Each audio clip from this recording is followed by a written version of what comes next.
slaps everything he sees. What's next? Slap.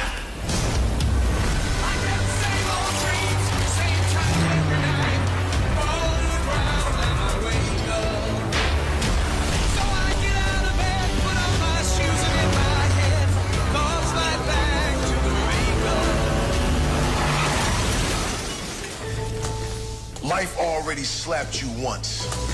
So stop living like a scared little bitch, nigga.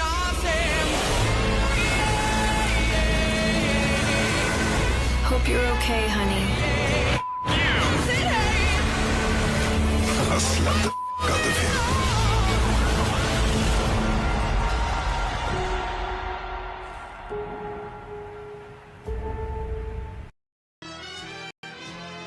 What's this shit I hear about you riding around with power glide? He my friend, what's the problem? Friend? Yeah, well, I can't have friends? What's the problem, big man? The problem is, bitch, you don't get to have nigga friends. You lucky I let you have any motherfucking friends at all. But damn sure ain't gonna have no nigga friends. Listen, I tell you the whole thing. He wanted to give me a ride to the mall, and then after that, he wanted me to come back to his hotel room to talk about his problems he had with his wife. We just friends. What's your problem? Why is you so insecure? Well, if you hear this shit. No, nigga, I don't understand a motherfucking word. I don't speak stupid hoe babble. Bitch, you don't get to have nigga friends. Okay, the only friends you gonna have is bitches. It ain't gonna be no motherfucking riding no J.C. Penney either. No J.C. Penney, no T.J. Maxx, no T.D. Jakes, no Foot Locker, no Kroger's. What's the name of the other place, Wade? City Trends? No, yeah, no motherfucking City Trends. Nowhere. If I catch you out with that motherfucker again, I'm gonna leave both y'all where I find you. Why is you so insecure? A real man wouldn't have a problem. I'm not a man, motherfucker. I'm a transformer. So fuck out of here. Get up, big man. Ow! Ow, goddamn it. Still, nigga. Hold on, goddamn, man. Hold on, man. Nigga, that shit hurt. Nigga, you want this tattoo or not? Oh, you know what? Never mind. Watch out, dog. Watch out.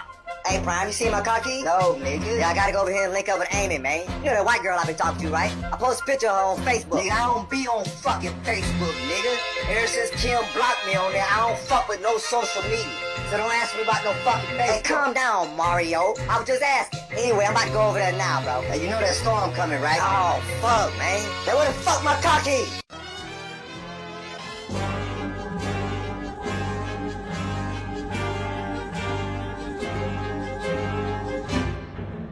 Hey, Wade. Hey, one of y'all tell Shirley she had to leave? Big man called and said new policy at the club, man. No fatties. Nigga, what? Don't look at me, man. That way he called me and said don't let no more fatties in the club. Hold on, man. I call that nigga right now, man. 'Cause that's some bullshit. Talk to me. Megatron, did you tell them niggas to put Shirley out the club? Yes, nigga. The name of the club is Big Steppers, not Big Fatties. So her and all her plus-size friends need to get the fuck out. Yo, we like them thick in here, nigga. You got some motherfucking nerve. Especially when Quisha already told her you like it when she bites your nipples and tie a rope around your Nigga, neck. shut the fuck up talking to me about Quisha. The Transformers will return after these messages. I had every intention on pushing this back till tomorrow. I'm tired as hell, but I shall persevere.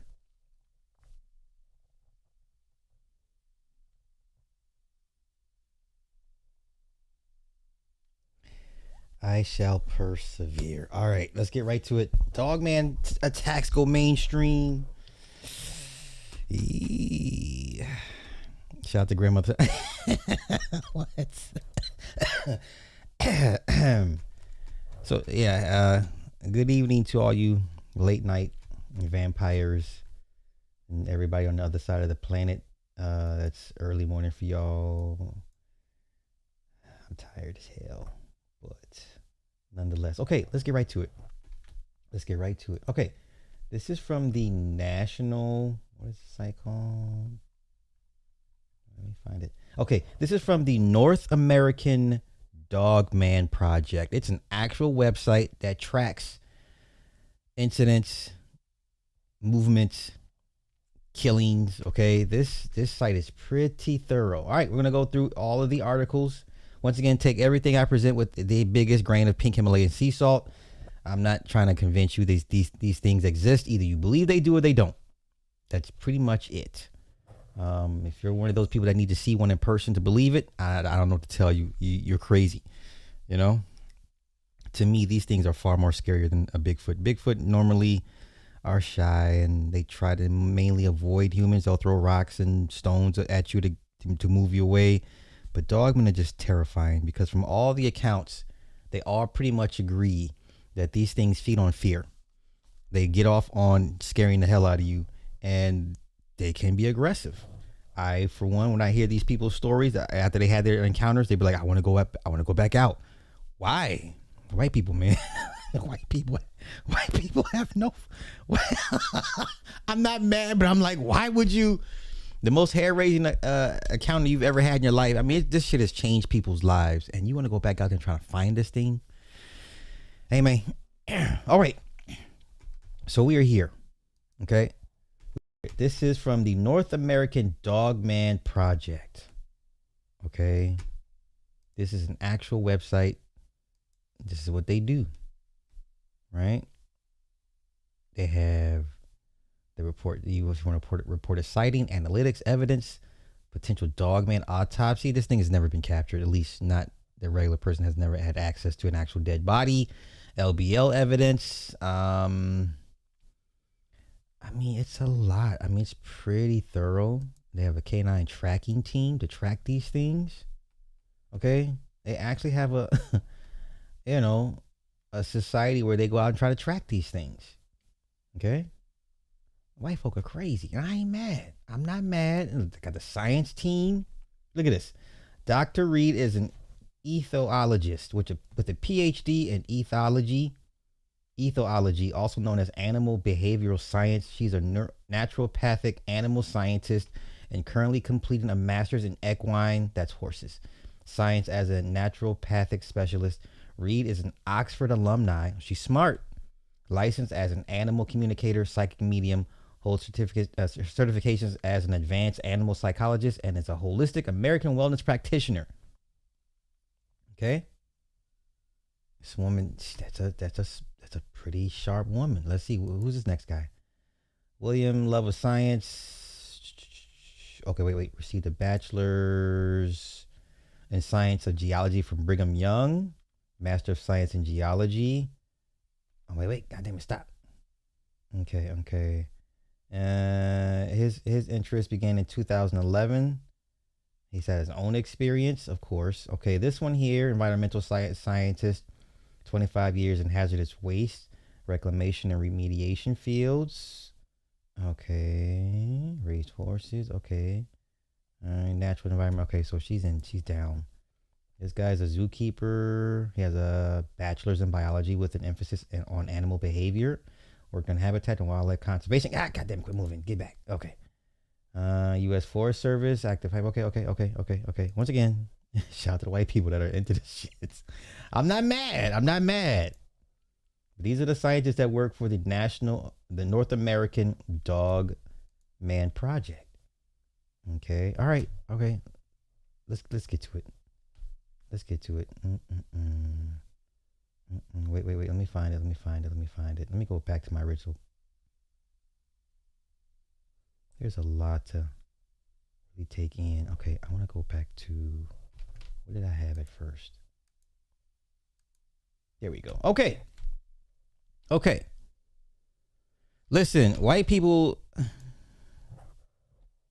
I can't be mad.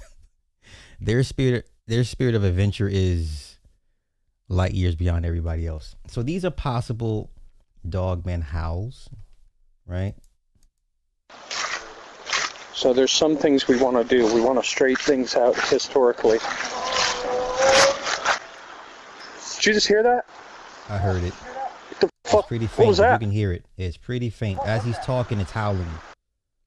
So as he's talking, by the so there's some things we want to do. We want to straighten things out historically. There it is. Yep. Did you just hear that? Okay, I heard it. Okay, let's continue with the next one.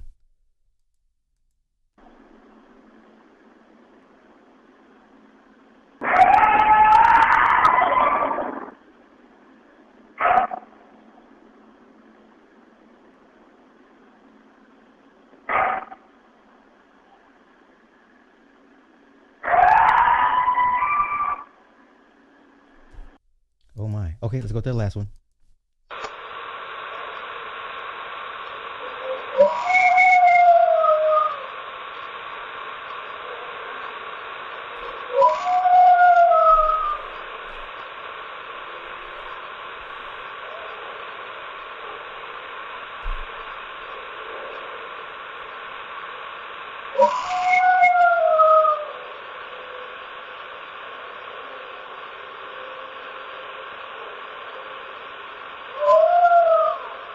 Good Lord.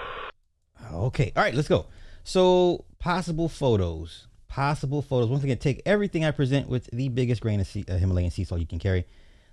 Everything is just, oh, I see the feet. Oh, 2 feet here. One there. You can see the toe indentations, the heel. Looks like 1, 2, 3, 4.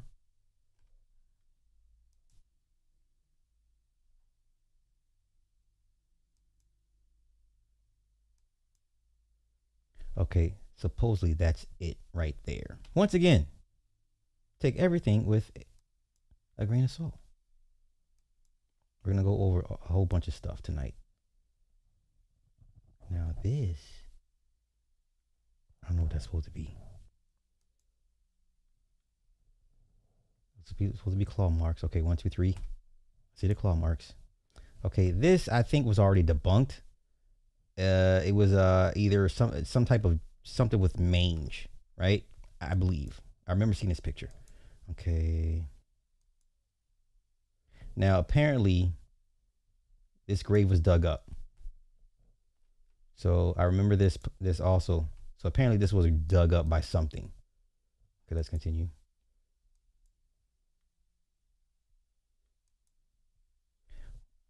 There it is, right? Well, there it whatever it is there. Okay. That's a closer look. Okay, it's all right. Another black and white. Okay.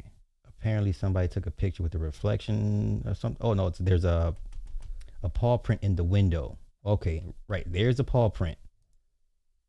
So apparently that's a paw print.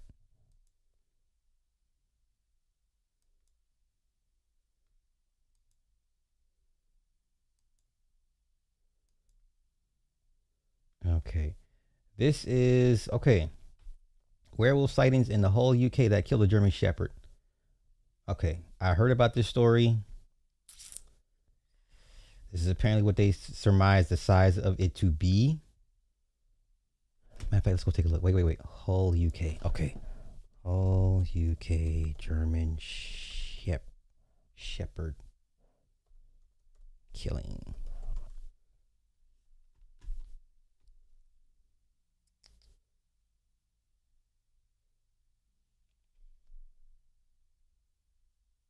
Nope, that's not it. That's not it.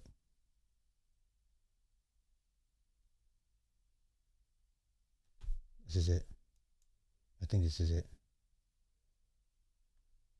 Okay.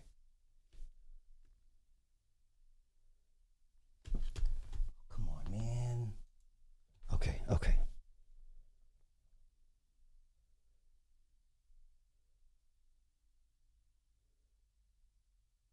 Okay, the beast of Barmston Drain seen killing a German Shepherd. Okay.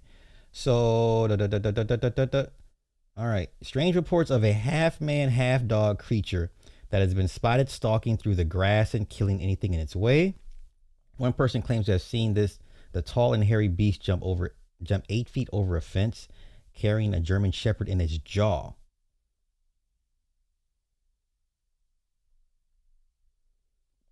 I get a lot of odd sightings and reports and try to research as many as possible. These might be ghost sightings, UFO reports, sea serpent sightings, but the latest one was possibly the strangest yet.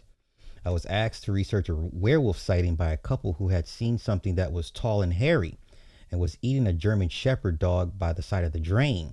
They stopped to get a closer look and witnessed it jump 8 feet over a fence, vanishing into the night, still carrying its prey.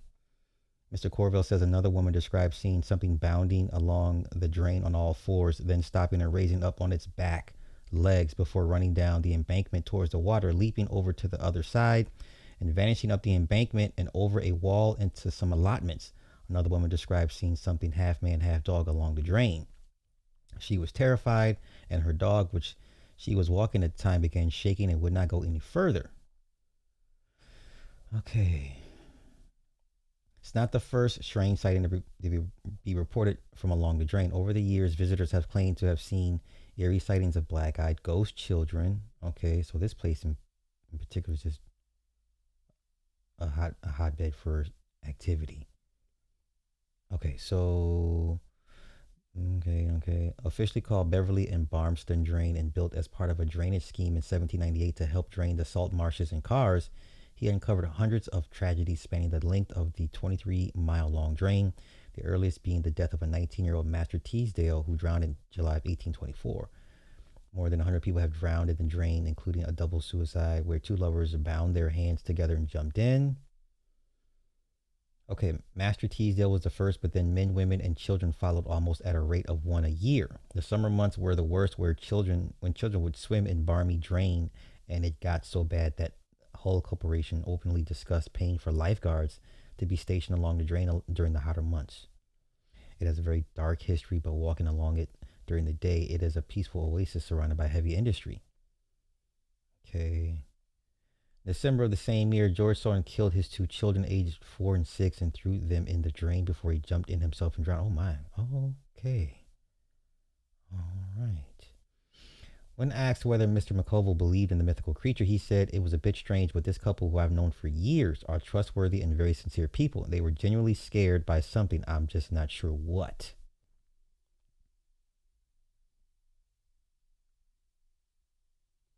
Okay. Okay. So that was that. So let's go back. Okay.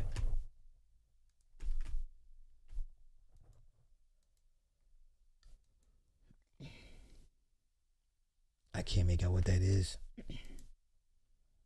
There's a paw print. Another paw print. Another paw print. Okay.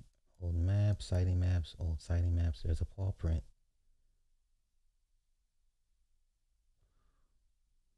That's a good size. That's a good size print. Oh, is that supposed to be on the roof?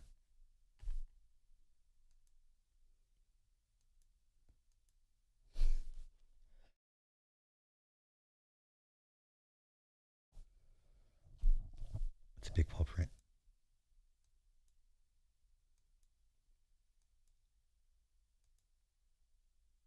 Okay. Is that supposed to be from a claw nail? Oh no. Oh, that's supposed to be a claw. Oh. Oh, interesting. Okay. This is called Werewolf Square. Heavy activity here. Okay, okay. Okay, that's Sasquatch. Or no, is that type 3 Dogman? I don't know. Okay. The giant baboons. Okay, they're called the terrible apes. A short-faced bear. Oh, okay. So they really go through. This is pretty in depth. Okay, I don't care about all the pictures. We'll get right into the stories.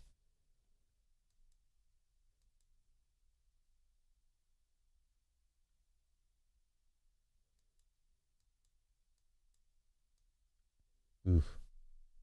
If that's real, that's scary as fuck. That's a massive print. You can see the claws on the end of it. That's massive. Ooh. Damn.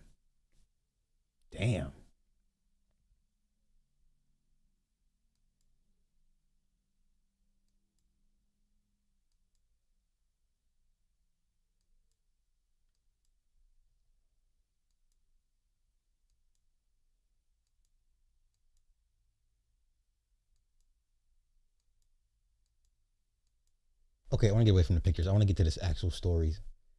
Okay, so this section is all pictures. Okay, so once again, this is from Oklahoma. That's a paw print in the window. Okay, that is a mutilated sheep. It's a victim, right? Okay, let's continue. This is from Cascade Lake in 2023. Apparently, this guy was roaming around, and there it is in the background. Apparently. This is from October 30th. Okay. That's supposed to be it there. That's a cast of the prince. Okay, let's continue. This is from Washington State. Jeez.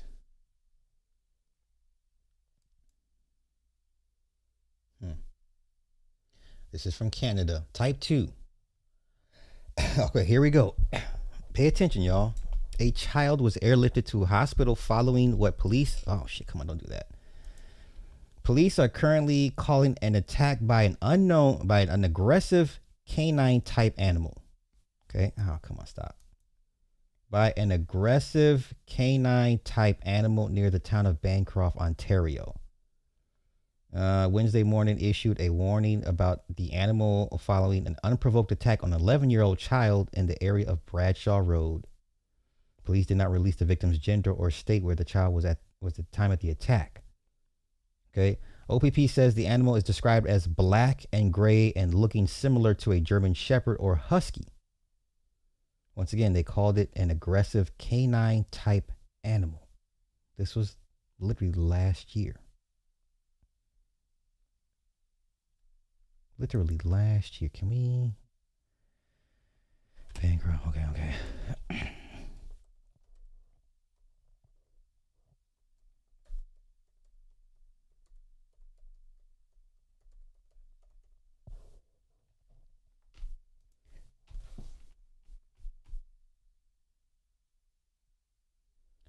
By an unprovoked, by an aggressive canine type animal.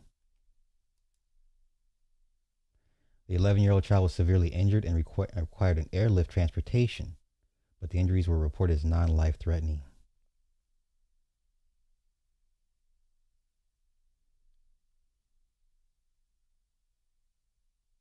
Huh.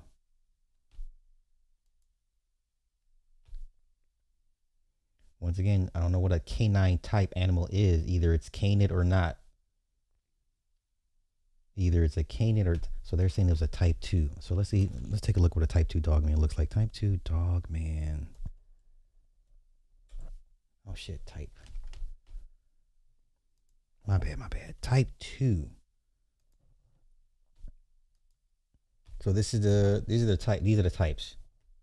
Right? Oh, come on. I don't want that. I want a picture. Give me the picture. All right, here we go. Oh, it's gonna make me do this. Werewolves, monster mice, canine. Okay, let's go there. All right, these are the types. So canine, the variant 3 is the Van Helsing version. The canine, variant 2 is more like a hyena. Variant 1 is typical Shepherd Husky. This type 3, variant 3, is like a baboon combination. Type 3, variant 1 is another baboon type of variation. Okay, let's go here. Let's see what you got to say. That might not exactly be the case. As completely unbelievable as it may sound, all over the world, thousands of people have reported seeing these creatures, with these sightings coming in the 21st century. Personally, I don't think these creatures are human shapeshifters, rather a flesh and blood, upright canine that's missing from the fossil record, but no one really knows. So there's one thing I want to clarify first. Within the 7 types of dogmen, there are, I guess you could say, 2 different branches. The 2 branches are called canines and type 3s. Canine is pretty self-explanatory, they're candid type creatures, but type 3s are more baboonish entities, the type 3 moniker coming from their similarities to the type 3 Bigfoots known as Gugwi. If you'd like to learn more about the different types of Bigfoot, I will link my video on that into the description. Okay, so Gugwi is like, they're worse than Dogmen and Bigfoot. They're the worst. So if you had to pick one to avoid at all costs, is a Gugwi. We'll go over that too. The first type of Dogman is the type 3 first variant. Type 3s are kind of an in-between of Bigfoot and the more canine Dogmen. They possess snouts, but they are baboonish in nature, and unlike the canines, they don't have backwards-facing knees, but rather legs more similar to humans or apes. They're baboonish-looking, tall, strong, and, well, the typical humanoid cryptids You never want to cross when they're in a bad mood. What makes these creatures' heads look different from typical Sasquatches is that they possess more canine-type ears. The next variant of the Type 3 is just called a Type 3 variant 2. Dogman types don't really have fun nicknames like Sasquatches do. These guys are pretty similar to Type 1s, except with more dog-like snouts, as you can clearly see. The third type, I personally kind of disagree with being listed here, as, well, it's just a Sasquatch with a muzzle, or a gugwi, as they are often called. For Type 3s, estimates vary, with 6 feet on the low end to the low teens on the high end, with most being around... Okay.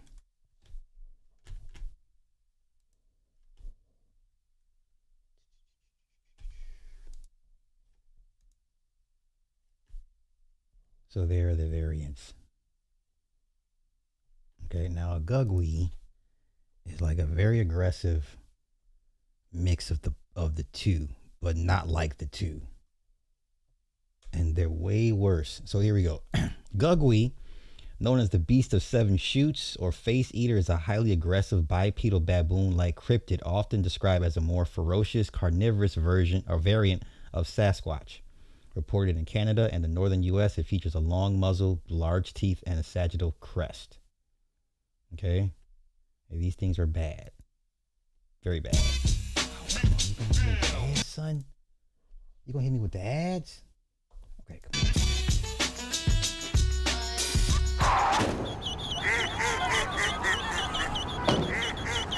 For no matter what crosses your path, get coverage confidence with AAA insurance. Case vary, but the most reports describe a large dog, bear, baboon face bipedal mammal. Type 3s can be extremely tall, between 10 and 15 feet, with oversized heads that look more monster-like than ape-like. They tend to live up in the mountains, but will come down for food, and they're called a face eater. They could be humans as well. Now, the fur is typically dark or deep brown. One witness to the gugwi reported seeing a Type 3 wearing animal pelts over their fur, which Jim had referred to in a previous podcast, and that's considered pretty well canon for the Type 3 Bigfoot or the gugwi. They may eat humans, but reports of man-eating are rare and often based on very old legends. But of course, Jim had mentioned like the disappearance in the woods of people through the years. A person eaten by a gugwi is not going to have a witness saying he was eaten by the gugwi, because the gugwi will take a snack, allegedly. It doesn't matter who's there, one or two people. Now, Type 3, according to the site, tend to incite reports of paranormal characteristics, like having glowing red eyes or being bulletproof at close range.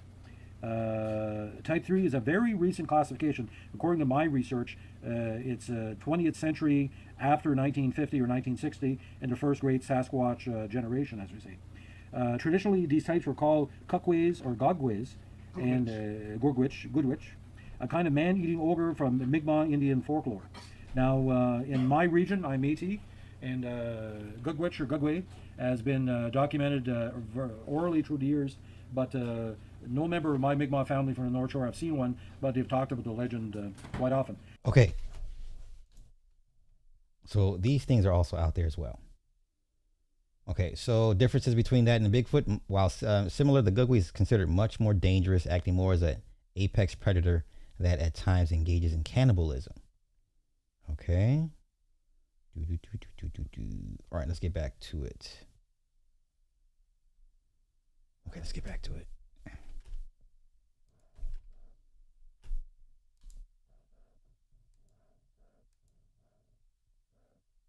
Okay. All right. Next story. Lisbon, Maine, Dogman attack. Police, oh, come on. I mean, it just automatically does that. Like, really? That's super annoying. Okay. All right. Police in Lisbon. Oh, my God. Bruh. Stay. Say a dog-like animal leaped out of the woods, attacked a family walking their St. Bernard. Oh, my God. This is so fucking annoying. Will you stop with that? You know what? Let's just find it. Lisbon, Maine. Okay.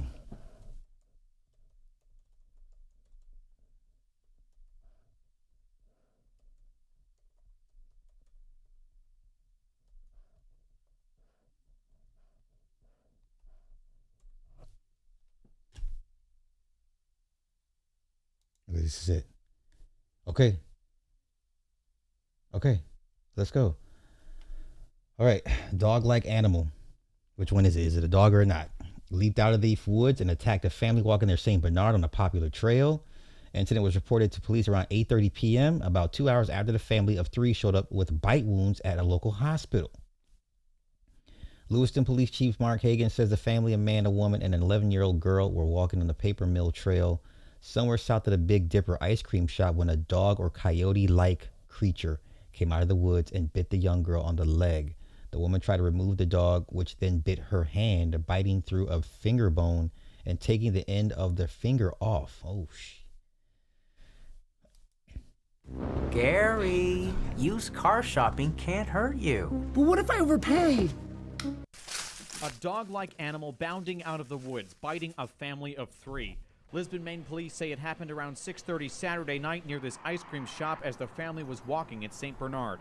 The attack was fast and fierce. The little girl getting bitten on the leg, the woman losing part of a finger, the father bitten on the hand as well. All 3 victims went to the hospital without calling 911. We were actually not even called until roughly 8:30 p.m. by one of the nurses at the hospital. Since then, police have been patrolling the path called the Paper Mill Trail, searching for the animal that caused the attack. Something they say resembles a dog weighing 80 pounds. We're thinking it's either a dog or a large coyote. Though the injuries were serious, joggers, walkers, dog owners aren't deterred. Monday, lots near the trail were mostly full. Families aware of what happened were out enjoying the sun. I feel like people are still going to come out. I mean, it's a nice walking path. It's very quiet. It's enjoyable. Enjoyable, though this parent said she keeps a close eye on dogs near her kids and wasn't planning on lingering. Not really planning on being out here for a long period of time, especially after hearing the story. A story Lisbon police will now try to fill in the blanks of. The family that was attacked is newer to the area and doesn't remember exactly where they were hurt. And without knowing exactly what the mystery animal is, all police can do is patrol and wait to see if this unusual event will recur. Okay.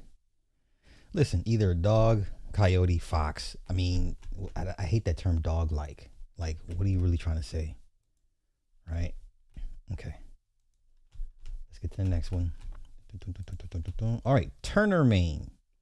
Turner, Maine. Oh, it's going to make me do it. You're going to make me do it. You're going to make me do it, aren't you? You're going to make me. Okay. Turner, Maine. Oh, this was NBC News. Oh, no. Turner, Maine. Okay, let's do that. Turner, Maine.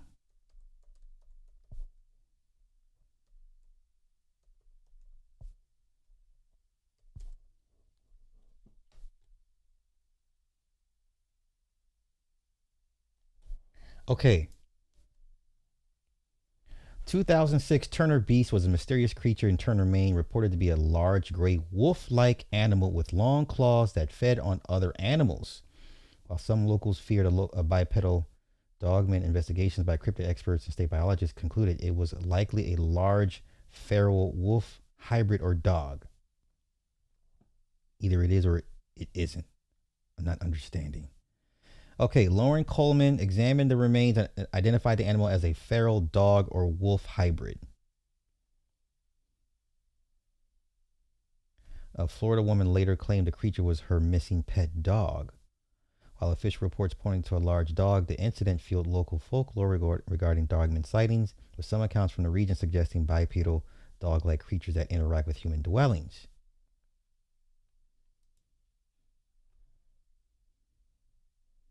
Okay. Oh, come on. No. So Lauren Coleman, I think this dead animal is a chow or chow mix, a relatively small dog that was feral, which is unusual for that area. Okay. He noted, however, that his was only an educated guess based on the findings so far.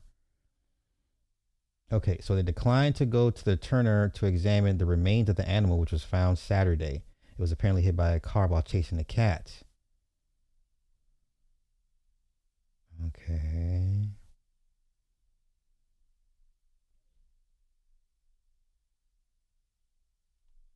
Everybody's mad because the game wardens haven't come out to take a look at it. By the time Coleman arrived on Wednesday, there wasn't much left. The internal organs and skull were gone. All that was left were some bones and skin. He came away with a paw and other body parts to be examined later. Another paw was taken by the Sun Journal. Okay, Michelle O'Donnell doesn't know what it is, but she's convinced it wasn't a dog. I don't know the story. I didn't know the story would be this big. My phone has been ringing off the hook. Okay. Okay. Let's continue. Corey Godsey Dogman attack. Okay, another kid. Corey Godsey. Let's go look him up.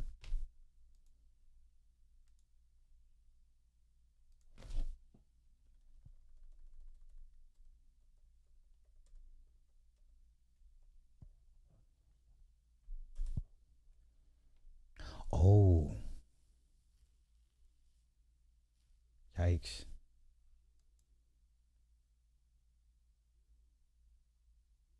Yikes.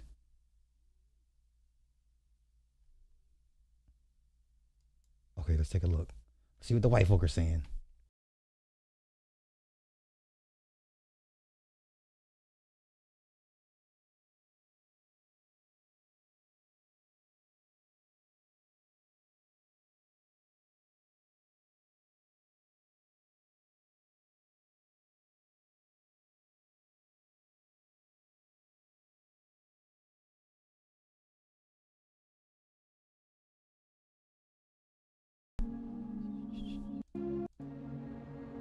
Okay. He was found deceased in the Kentucky woods on February 18th, 2020 after an alleged canine attack. Okay, so he has a theory. Okay, let's take a look. Okay, before I can finish the first decode, a YouTuber named Jeff Nadolny, I used to watch Jeff too, put up a second video on Corey featuring his deep throat self-proclaimed federal. Okay.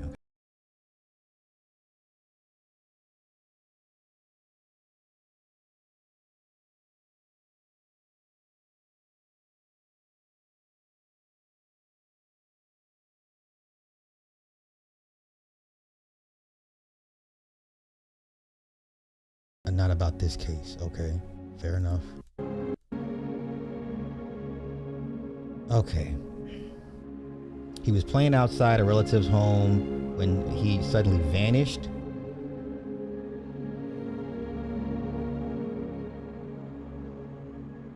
Okay, so Kentucky State Police finally announced some DNA tests proved that Corey was killed by a pack of feral dogs, which had been captured and put down.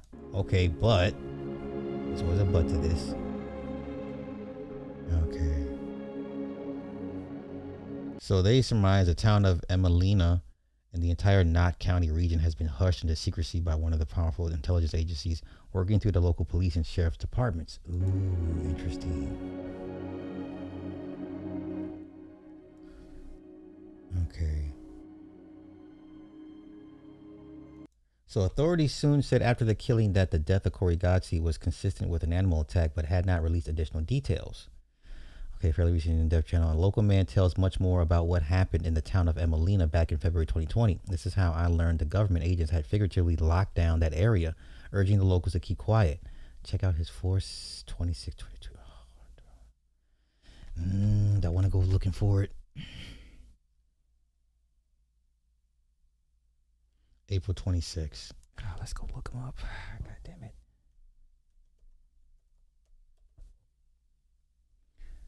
Okay, that was April 26, 2022.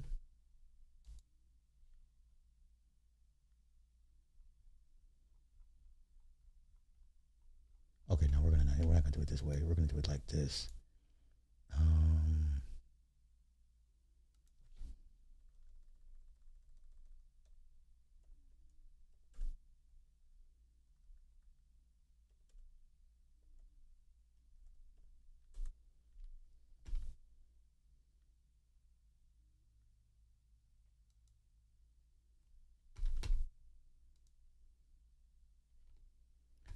You're just telling a story. I just wanted to see if you interviewed the guy. Okay, something is very wrong with the fact that this family was told to shut their mouths when the death of a child was involved. Oh, so he was on. Okay, hold up. I don't want to say lies, but a lot of misinformation. So right now I'm going to present to you my friend Charles, how are you? People are and what you guys, Yeah, that's what we do. Not Kentucky, it's southeastern Kentucky. We're kind of out in the middle of nowhere. It's a very small community. The entire county has 2 stoplights, and they're both in Hyndman, which is basically the quote-unquote city for the county. It's a tiny place. Everyone knows each other. I worked in EMS for 10 years here. I know all the police officers, all the fire and rescue guys. I know everyone around me. Everyone knows each other, and everyone cares about each other. Nothing happens here without everyone finding out about it. We're just a really small, close-knit community. Everywhere around us is nothing but hillsides. I mean, it's as far out in the country as you can really get.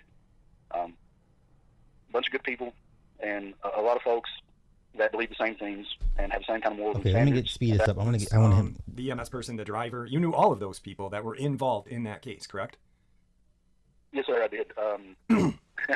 I went to grade school with Corey's mother from first grade forward, went to high school with her. I know her brother. I know her whole family. I know everyone that lives up and down the road that they lived on where this took place. It's just a couple of miles from my father's house. Mm-hmm. As far as the EMS workers, I worked with the paramedic and the EMT that were on scene. Worked with them for 8-9 years. The sheriff's deputy who was there, the chief sheriff's deputy, is a very close personal friend of mine. The sheriff himself was a good friend. I've known these people not only through working EMS, but just the fact that we grew up together. And this area being as small as it is, everyone knows everyone, and especially Corey's family. They're people that I've known as closely as my own cousins. I know everyone involved in this. Are there any signs of possible cryptids being around? Are you guys hearing howls? Are there a lot of animal attacks going on right now in this vicinity? No, sir. I apologize. No. The misinformation coming from other channels. There are things being said that people from the community were coming forward saying, "Hey, we've been hearing these weird howls." And as far as animal attacks, no. No one's coming forward hearing any of these weird howls. That never happened. There were no animal attacks. These other channels putting information out there that is putting 2 different cases together. They're taking events that happened years ago in a completely different location and applying them toward Corey's case. And none of these things are true. There's nothing going on in this community. Nobody's missing animals. Nobody's having livestock slaughtered. Nobody's afraid to go outside at night. Nobody's having these kind of issues that are being talked about. And it's kind of ridiculous. I think I told you, Jeff, that the one channel that's posting these things that we're actually referring to here, that fella would not be welcome in my community. People around here aren't happy about the fact that everything that's been going on has went the way it has, and there aren't really any kind of actual results to it. Right. The family's not happy. The family doesn't have answers. And then you have people out here saying things that are completely false. And I appreciate the fact that you're giving me the chance to kind of set it straight here. Yeah. Anyone that knows me, anyone that knows that family, anyone in that family that you speak to will tell you the same thing I'm going to tell you. None of that happened. There weren't animal attacks. There weren't scary howls in the night. None of those things happened.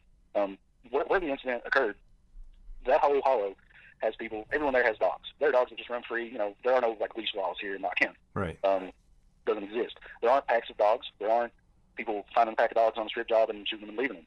They aren't taking them to an animal shelter. None of that happened. Real quick, can you explain? You just said strip job. What, so people know what a strip job is, just so they can. Okay, so strip job. If you were to get on Google Maps, say as you did, and look at the area where we're from, yep. It's mainly hilly terrain. You have a lot of underground coal mines. Let me speed this up. I want to get to the good part. Because I had asked you, I'm like, hey, what about these animal attacks? And you're like, there's been like a couple of something, but that was nothing to do with this case, and so that's what the strip mine is it's just this beautiful place to, kind of, eyeballs and lips being ripped out and silly things that other people wanted to put out there and try to tie to this case. Right. Completely different cases, completely different areas, times. Yeah, those things did happen, but like you said, years apart and miles apart. So I guess the next thing I wanted to kind of have you share and set the record straight of what you wanted to do, and to me, myself, is what you heard from all the people that that were involved in the case. I know that you and I we've talked for almost 2.5 hours prior to doing the interview. And I thought I knew the case pretty well, but I learned a lot more today than anything that I've had in the research that I've done. The area where this incident occurred, can you kind of share with what you were told and what you've heard from all of those people? Okay, so the area where this happened, the hollow is basically, it's kind of in between a few mountains, and where they found Corey, and Corey, 100-pound child, he had some learning issues, some learning disabilities. There's no way that Corey could have gotten where they found him by himself. There's absolutely no way that a pack of animals could have taken him where they found him. Right. When when his mother realized that he was missing, and then this was like a, kind of turn around and he's gone deal. It wasn't, they weren't ignoring this child. He hadn't been alone for hours by himself. He was just gone. And they shut down both sides of this hollow. And you had fire and you had volunteer fire departments from all over the county. You had Fossey volunteer fire department, Jake's Ranch, Jones Fork, just everywhere. You had people from all over, fire and rescue, EMS, state troopers, and county police. The paramedic and the EMT who were on scene were there and were just waiting in the ambulance. Now, that's not how things normally work. As someone who's worked EMS for over a decade, we don't go and sit on scene and wait for a missing person's case. Like, we don't go wait to see if they find a child. But in this case, they were called out and they had to sit there and wait. And there were people who showed up on scene, and nobody knows who these people are. But whoever these people were, they were running the show. The state troopers, the county police, EMS, fire and rescue, everybody were listening to what these individuals were saying. Mm-hmm. And to this day, no one knows who these people are, what organization they worked for, or who they were with. But they were clearly running the show. Right. And the sheriff's deputy, the chief sheriff's deputy, when they found Corey and was taken to the funeral home there in Hyman, was told basically, in my opinion, he was threatened. And I'll just say it the way that I feel about it. I feel like he was threatened and told that this has to be a hush-hush matter. We're not talking about it. You need to make sure the family understands that. The chief sheriff's deputy is the one who went and talked to Corey's mother and told her, hey, you're not to go to the newspaper. You're not to go to WYNT, to the TV, people who like the news. You're not to do anything. This is what it is, and it's to be left this way. Now, he went and talked to them after the state medical examiner had given his report, which only said, hey, it's a canine. That's it. That's all we have. It's a canine. Right. And that's the answer that this family has been left with, and have been told not to ask questions. The case is still open. And the one thing the guy did say in the video where he's talking all this nonsense that is true is that the reason that a case stays open is because as long as there's an active investigation going on, people can't say anything. You can't do too much. Once the case is closed, and that's an official answer, then people can argue it. Right. This family is sitting here. The mother, she closed Facebook accounts. She went basically into seclusion. That's why you don't hear about her in newspaper articles, and that's why you've not heard her name mentioned very often. Right. Because that lady was told by the chief sheriff's deputy, who was told by whoever these other people are, to keep this silent. She was explicitly told that it would not end well if people kept pushing, asking questions and pushing for the truth, I guess, basically. And people around here aren't happy about it. Nobody's happy about it. This is a very close-knit community, and people here know each other, and they want the truth. That little fella deserves better than what he's been given, and there's nothing anybody can do about it. And when I saw your post that you made, that's why I made the comment, hey, I'm from here. I know these people. I can tell you what I know. I can give you the truth about it. Yeah. Because people wouldn't be happy to know that you've got this guy out here putting this false information and talking things, trying to get views on his page when he doesn't have a clue about what he's saying. Right. And, the thing that I wanted to really, when you and I talked, you and I were like, we kind of clicked right away. We just talked for a few minutes. Your kind of, first your anger for misinformation being out there, but the, I guess the word I'd say would be kind of confusion or, gosh, I don't know how to put it, for the case going the way it did. A lot of just, feeling real bad for the mom and, like your friend being told this, the mom being told that. There's not one single interview of that mom being interviewed on TV or in the media. I have not found one. And it's sad because the family was just immediately, they lost their child in a horrendous way. Like you said, it was turn your back, gone. And then they're told to shut up. And it's really disgusting that like an outside entity would come in and kind of tell your community what to do. From Transtar. He still works there. He's still sheriff's deputy. The man has daughters. And when I'd asked him later on after all this, we were at his house. We were playing guitar sitting in his garage, just he and I, late at night. And I asked him, what's going on with this? He was afraid. He was visibly afraid, even though it was just he and I. And his explanation, because I asked him how, he's the one who had to tell Molly and them not to say anything. Right. And I'm sorry, that is her name. It's Molly, but that's not, I tried not to say names, but it's public record. It's not anything. I'm not saying anything that's bad. But he was told, basically, at that funeral home, that, if he didn't do what he was told, that it would come back on his family. Yeah. Someone said something about his daughters to him, and his answer to me, why he said what he did to that family, because I asked him how he could look at himself to tell him that, and not give him the truth or get, try to come up with some kind of answer. And he said, because I love my daughters. And to me, that sounds like that man was threatened. Yeah. I saw the look on his face when I brought it up, and he didn't even want to speak about it. And it is bad, Jeff. It's terrible that, especially a place like this, you have people who are less fortunate than a lot of people in this country. And a lot of these people aren't very educated.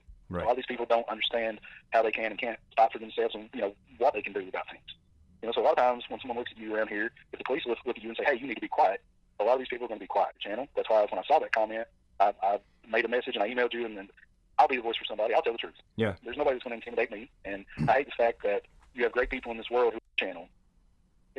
It's appalling. It's really appalling to me. And I appreciate the fact that you let me say anything. As far as the case goes, Jeff, anyone from around here knows that the official narrative is nonsense. Right. I mean, it's impossible. You've looked on Google Maps. You've seen where my father lives. Yeah. You've seen the area where this incident happened.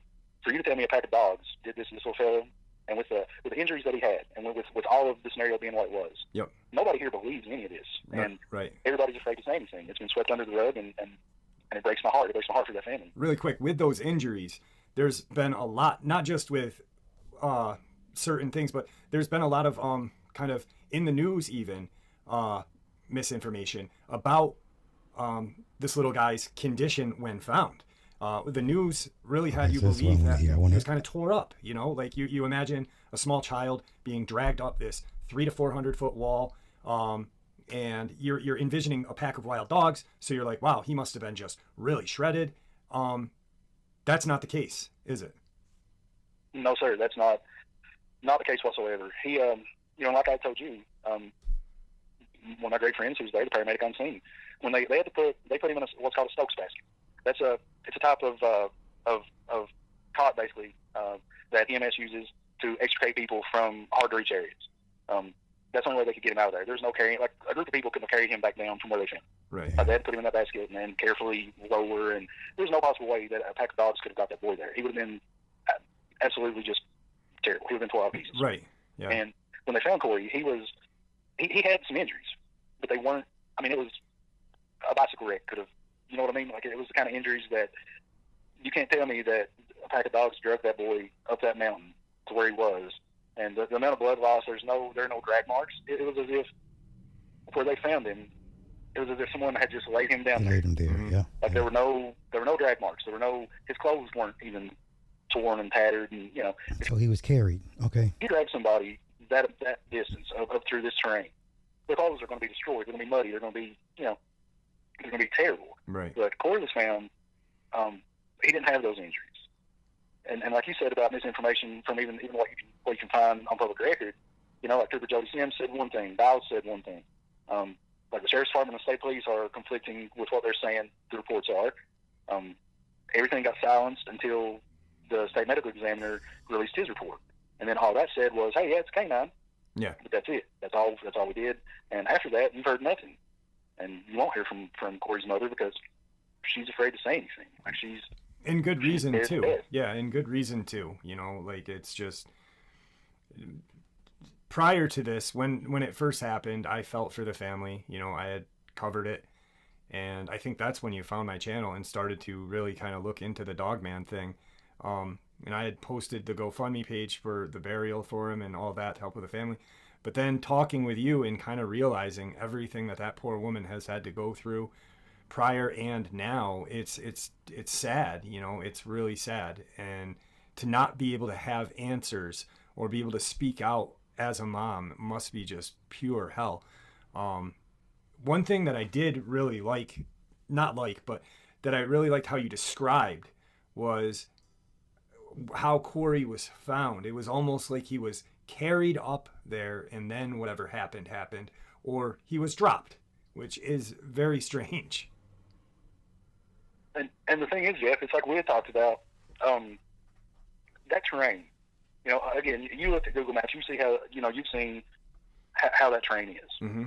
That's unforgiving. And that child couldn't have been there. And like I talked to you, the area that they found him, where they actually found Corey, you had probably 100 people.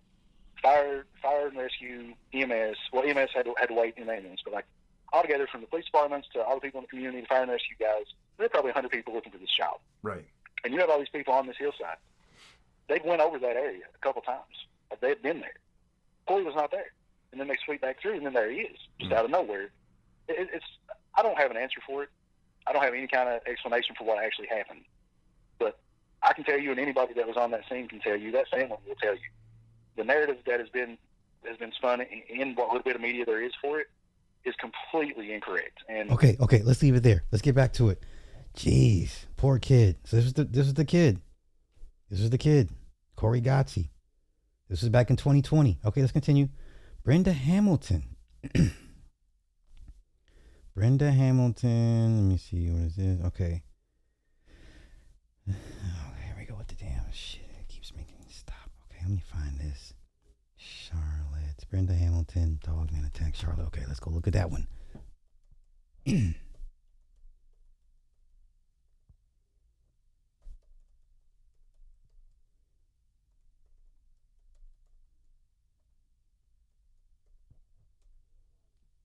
Okay. This was her. Okay. Let's see. Oh, come on. No thanks. Come on. No thanks. Don't do this. Don't do this. Okay. Oh, she died. Oh, God. The haunting case of a 77-year-old school teacher mauled to death by an unknown animal in coastal North Carolina is being taken nationwide in search for answers. It's been 6 months since Brenda Hamilton was attacked while walking her dogs in Beaufort County, and deputies have yet to figure out what exactly is to blame for her killing. Oh, that's terrible. Deputies speculate it could have been a coyote, wolves, or even wild dogs, but DNA evidence has concluded only that the attacker was canine in nature.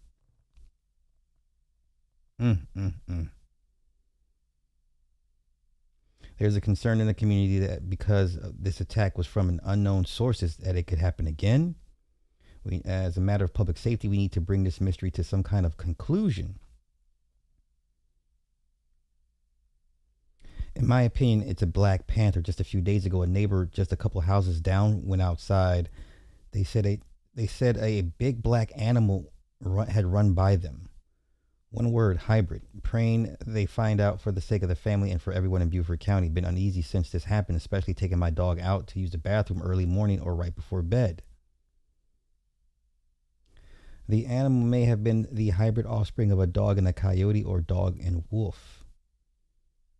She was attacked around about 5:30 a.m. February 15th while walking her dogs in the Pantego community about 135 miles east of Raleigh. Okay. A family in the area told investigators they were awakened by their dogs barking by the road, and to find Hamilton, who was lying in a ditch, submerged up to her shoulders in water. Damn. EMS personnel arrived to find Hamilton suffering from catastrophic injuries to both arms, both legs, and her scalp.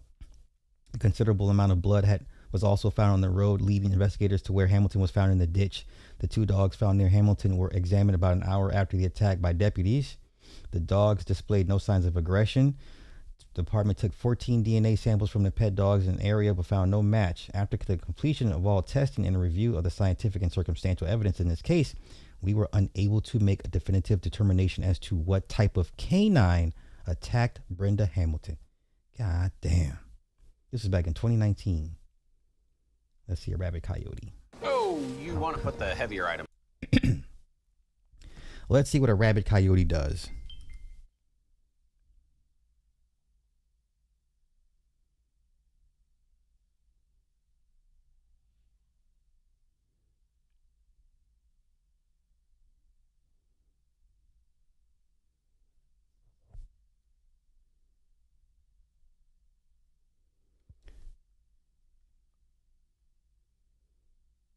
Okay, so this is a rabbit coyote.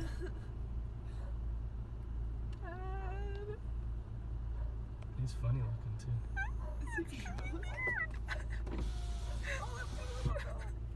Oh my god. That's a coyote for sure. Is he still going? Yeah. Here he goes.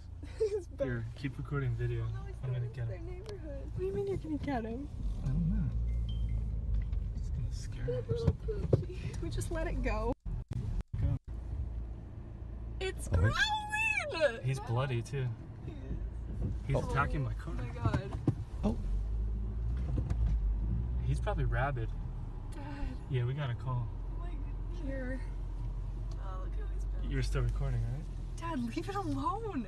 Well, it's gonna go get people. Yeah, he's bloody though. What's he gonna turn do? This off and call someone. I don't know. Okay. Okay. That's terrible. First we got a young child and an old woman, an elderly woman. That's terrible. That's a horrible way to go out. Okay, let's continue. Canada. Okay. Paw print. Okay, paw print. Let's see, what do they say? Doctor gauged the distance between each print, 6 or 7 feet head to tail. Jeez, that's big. The beast itself could be as long as 8. Oh, come on, don't make me, son of a bitch. Giant paw print in Canada. Okay, let's go.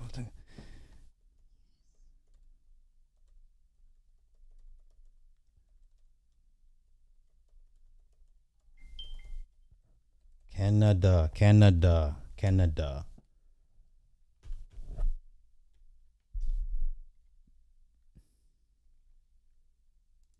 Where was this at? This is 2021. A giant wolf track. Okay. Giant wolf tracks.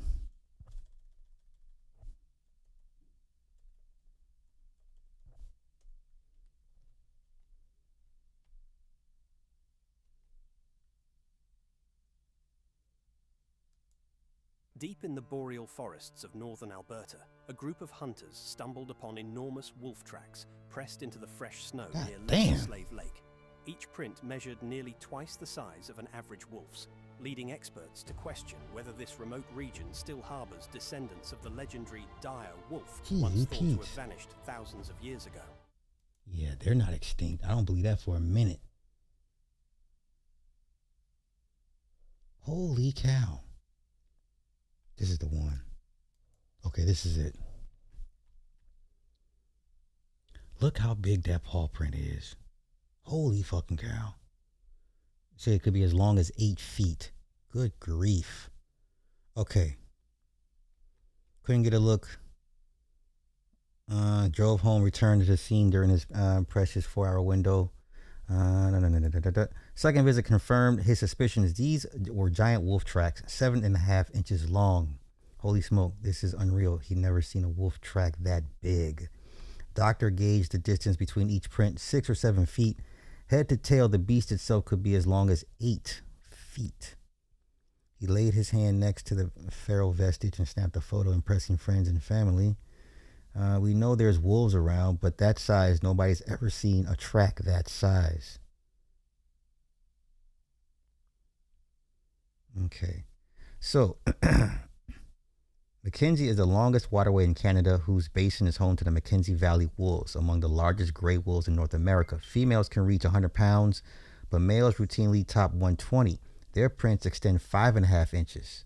Anything longer is Sasquatch territory. There's the legendary lupine of Inuit folklore, a godlike creature who kills lone hunters at night. Most wolves are not Amharic. Sources are foggy on the biggest wolf ever caught, when an Alaskan hunter once bagged a 175-pound one. That was in 1939, and a few 140-pounders have been caught since. It amazes me that wolves don't attack people more often, because they certainly could. If they knew how weak we were, they would. GTPs. British Columbia spent almost $2 million to cull 463 wolves from caribou regions. In 2015, the territory began awarding $200 for each wolf carcass delivered to its Department of Environment and Natural Resources.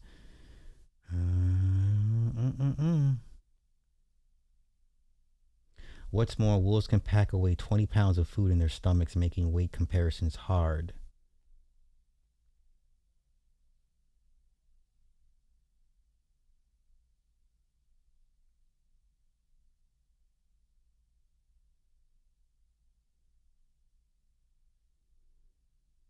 Jeez. That's big. That's big. Good grief. Let's continue. Okay. Canada Coyote Man. All right, we're going to get to it. Halifax. Let's go take a look.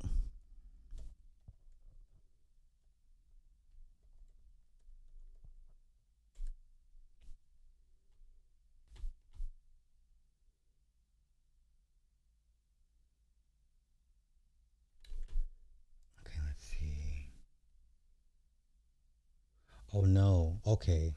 Canadian folk singer killed by coyotes. Never mind. Canadian. GCPs. How do you get?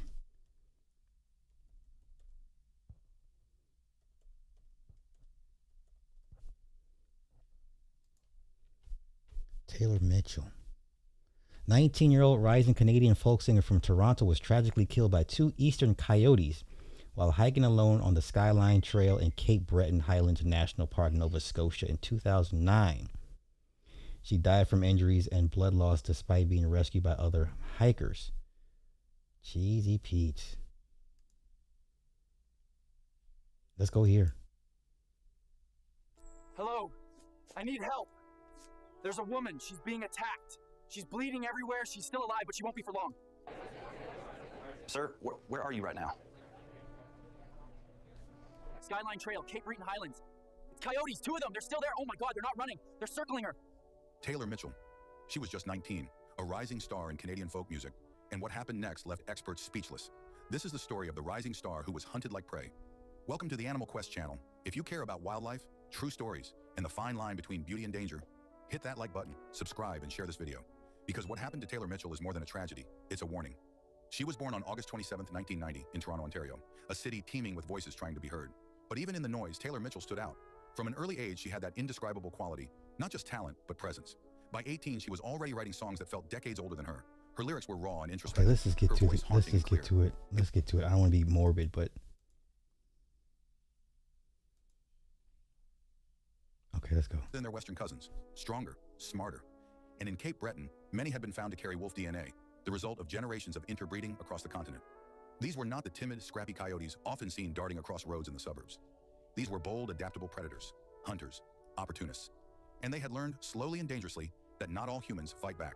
There had been reports, scattered, infrequent, of coyotes following hikers, of growls in the distance, of livestock killed in broad daylight. But nothing like what was about to happen. Local authorities had issued minimal warnings. Even park rangers believed the risks were low. Coyotes don't attack people, the belief went. They're curious, maybe a bit bold, but not dangerous. And so, like many before her, Taylor stepped onto the Skyline Trail without a second thought. She hiked under a sky laced with autumn clouds, her boots brushing against fallen needles, her breath visible in the crisp October air. Around her, the trees whispered secrets only the wind could understand. She may have been thinking about her next concert. Wind lowers your guard and makes the wilderness feel like home. On both sides of the track, their branches swaying softly with the breeze. Calculating. Maybe Taylor paused to take in the view, where the trees opened into a clearing and the Atlantic Ocean stretched endlessly to the horizon. Maybe she smiled. Maybe she closed her eyes. And maybe, just a few feet back in the shadows, a pair of golden eyes blinked. No one knows the exact moment it began. There was no warning, no howl, no growl, no footsteps pounding toward her like in the movies. Just a slow, creeping presence that edged closer with every heartbeat. The trail was supposed to be safe, but Taylor wasn't alone. Somewhere deep in the silence, the rules of nature were being rewritten. Eastern coyotes, genetically blended with wolf ancestry, had grown more aggressive in certain regions. In Cape Breton, these weren't suburban scavengers digging through garbage bins. They were predators, smart, coordinated, and bold enough to test their limits. And now they had chosen her. Taylor may have sensed something, perhaps a flicker of movement behind her, a sudden chill, a wrongness in the air, but the trap was already closing. She was being stalked, hunted. Out here, there were no fences, no barriers, no stage lights or security, just an open trail and a girl walking straight into the jaws of something. Once again, lack of situational awareness. This is what women do, and this one cost her life. Thing no one believed could happen, and it wasn't over quickly. No one saw what unfolded in those trees, not in real time. But when her scream shattered the stillness, the illusion of safety in this park, this sanctuary, was gone. By then, the coyotes were already on her. Silence was shattered. At approximately 3 p.m., a hiker named Michael McKeegan was walking not far from the Skyline Trail parking area. He had taken the loop before, many times. It was a familiar path, quiet, serene. But this time, it was different. He heard it, a scream, sharp, desperate, human. It wasn't the call of someone who twisted an ankle. It wasn't the playful shout of a tourist spotting wildlife. It was pure panic, the kind of sound that curdles the blood. McKeegan stopped in his tracks. The scream came again, rising over the wind and bouncing off the trees like an echo from some distant nightmare. He ran, deeper into the trail, around the bend. And that's when he saw it. 2 coyotes. They weren't running. They weren't backing away. They were circling. Their fur bristled, their teeth bared. They lunged, not out of fear, but with terrifying purpose. In the clearing, lying in the dirt, was Taylor Mitchell. She was still conscious, still trying to fight, but she was already badly wounded. Blood soaking through her clothing, deep gashes on her legs, her head, her torso, her arms shredded from trying to shield herself. The coyotes moved with eerie coordination. One would distract, the other would strike. They snapped at her, relentless and fearless. Coyotes rarely attack humans. It's almost unheard of. But these didn't flee. They fought. McKeegan grabbed a stick and shouted, trying to scare them off, but they held their ground. It was like they had no fear at all, no hesitation, only hunger, or rage, or something darker. He ran back down the trail, dialing for help with trembling fingers. The emergency call was logged just minutes later. Park rangers responded swiftly, guns drawn, hearts racing. They reached the scene and immediately opened fire. warning shots into the air, then directly at the animals. One of the coyotes bolted into the forest. The other lingered for a terrifying moment, then finally turned and vanished into the trees. And there, lying in the dirt and leaves, was Taylor. Barely conscious, barely breathing. Her jeans were in tatters, her coat soaked red. She had suffered multiple puncture wounds, some to the head and face, others across her arms and legs. One ranger described it as the most brutal scene I've witnessed in this park, but somehow she was still alive. They tried to stabilize her as best they could. A call went out for a medevac. A helicopter was summoned to fly her nearly 400 kilometers to Queen Elizabeth II Health Sciences Center in Halifax. Every minute felt like an hour, every second a race against time. No one said it out loud, but they all feared the same thing. She wasn't going to make it. And what haunted them most was the way the coyotes acted. Like predators, not scavengers. Like something had changed. Something in these woods no longer followed the old rules. And Taylor Mitchell had just paid the price for it. The call for air support was urgent. As the rangers worked to keep Taylor Mitchell alive, her body lay motionless on the forest floor of Cape Breton Highlands National Park. She was breathing, but barely. Her eyes fluttered open, just once, before slipping closed again. Her pulse, thin, weak, fading. Time was running out. The helicopter touched down in a nearby clearing. Rangers and emergency responders lifted her stretcher aboard. She was covered in blood, her skin pale, her body broken. But still, she was alive. The flight to Queen Elizabeth Health Sciences Center in Halifax would take over an hour. That hour would be the longest, most agonizing stretch of time for everyone who had seen what happened, because no one could unsee it. The injuries were catastrophic. The medical team in Halifax was ready when she arrived. Trauma surgeons, nurses, blood units prepped and flowing. They worked through the night, fighting to close wounds that had no business being there. Wounds from animals that were never supposed to attack. But Taylor's body had already endured too much blood lost, too much trauma, too little time. In the early hours of October 28, 2009, Taylor Mitchell, just 19 years old, was pronounced dead. The news spread like wildfire, not just through Nova Scotia, not just through Canada, but across the world. Singer mauled to death by coyotes. Experts stunned. Fatal wildlife attack leaves nation in shock. It was the first time in Canadian history that a healthy adult had been killed by coyotes, and for many it didn't even seem real. Coyotes weren't supposed to be capable of this, not like this, not in packs, not in daylight, not to someone like her. Outside her home in Toronto, people lit candles. Her photo, young, smiling, full of promise, rested beside guitar picks and folded lyrics. Fans wept. Musicians paid tribute. Her mother, Emily Mitchell, released a statement that stunned the nation. She loved nature. She wouldn't want people to fear wildlife. She would want them to understand it. But understanding couldn't come that night, only grief and questions. Because a girl who had just begun her journey through life, a voice that was only... And deep in the forests of Nova Scotia, the predators responsible had simply vanished. The forests of Cape Breton had gone quiet again, but this time, it wasn't peaceful. It was heavy, like the trees themselves knew what had happened. Word spread quickly through national parks, ranger stations, and wildlife institutes across Canada and beyond. A young woman, healthy, experienced, fit, had been killed by coyotes. Not injured, not nipped, not threatened, killed. And the reaction was immediate. Wildlife experts were stunned. This behavior is extremely rare, said Bob Bancroft, a retired biologist and one of Nova Scotia's most respected voices on wildlife conservation. Coyotes don't do this. Not in Canada, not anywhere. But this had happened. 2 days after Taylor's death, a multi-agency investigation began. Park officials returned to the Skyline Trail, armed and cautious. Traps were set, patrols were increased, and within days, several coyotes were tracked and euthanized. One of them tested positive for having Taylor's blood on its fur, but that only confirmed what everyone already knew. The coyotes had attacked. The question was, why? Because nothing about the event made sense. Coyotes are known scavengers. Okay. That's tragic. Jeezy Pete. That is super tragic. Okay. Let's get back to it. A couple more stories and we get out of here. Okay, so that was that.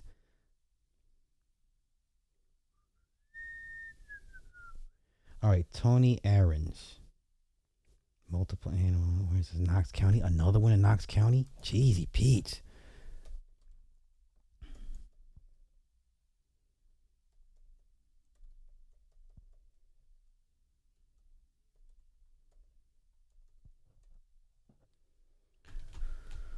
Wow. Okay, let's see. We have a video.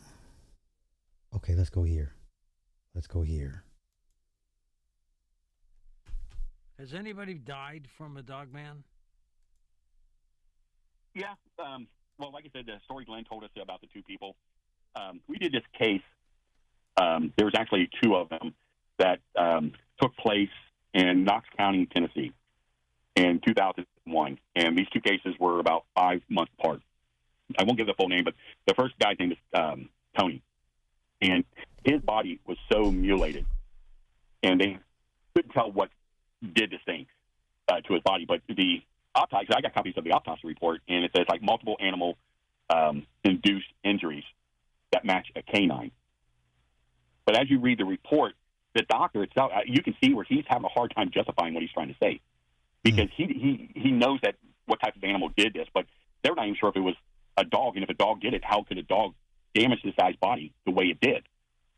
So 5 months later, a woman last name Miller was attacked by multiple dogs, and the thing about her body was so mutilated that the bite marks went all the way down to the bone. Nice. And the largest bite mark on her back was 18 inches long. That went all the way to the bone. They tore her up in shreds, didn't they? Yeah, I mean, literally. I mean, they had lacerations that were 7 inches on the body. And like every single bite mark went to the bone, which is kind of unusual for a canine, a regular domestic dog.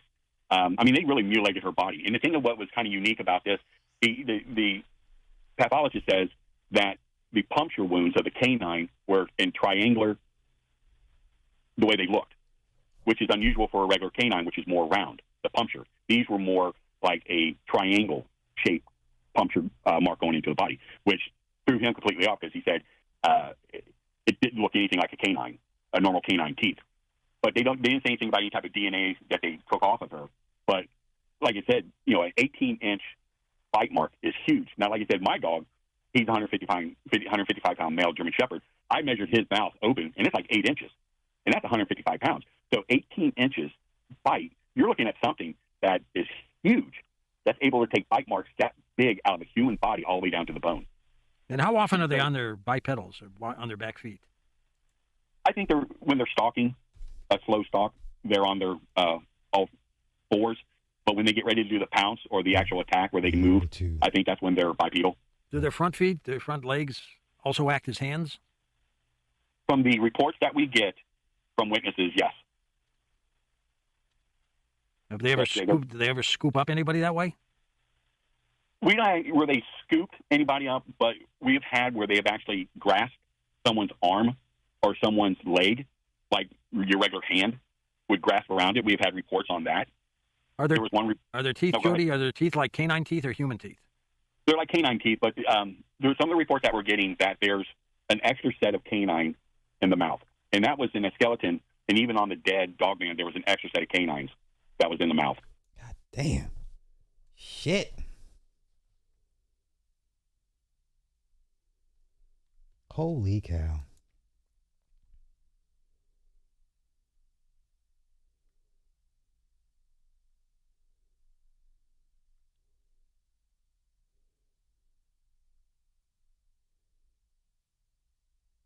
No, that's not it.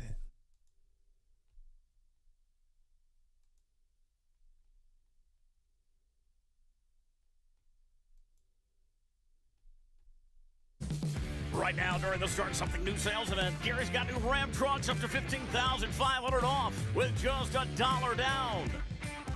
Only at your #1 premier dealer, North Knox, Cross Knox Jeep, Ram. Releasing the autopsy report linked to a deadly animal attack back in April. 52-year-old Tony Ahrens died in the attack. According to the report, he died from multiple animal-induced injuries, but it wouldn't say what kind of animal it was. Well, why not? Ahrens was the first of 2 people to die on the same road along Jimtown Road in Cobb County so far this year. 29-year-old Amber Miller was the second. She was attacked and killed last month. Both deaths are still being investigated. Our Sam Luther will be live in Cobb County with more on the autopsy report coming up tonight for us on WVLT News. More than likely by the same creature. More than likely by the same creature. Look at this. Autopsy revealed Ahrens had multiple animal-induced injuries, including punctures, lacerations, contusions, torn veins, and the loss of his left arm.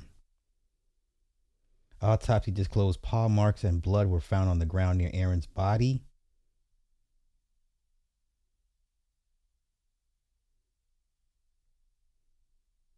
First of 2 people to die along Jimtown Road in Cobb County. Second was Amber Miller, attacked on July 12th. Let's see, look at this, witnesses were able to take Miller to the hospital where medical staff described her injuries as severe, noting her calf was ripped off and her arms were barely attached to her body. Dogs cannot do that. I'm sorry, dogs cannot do that.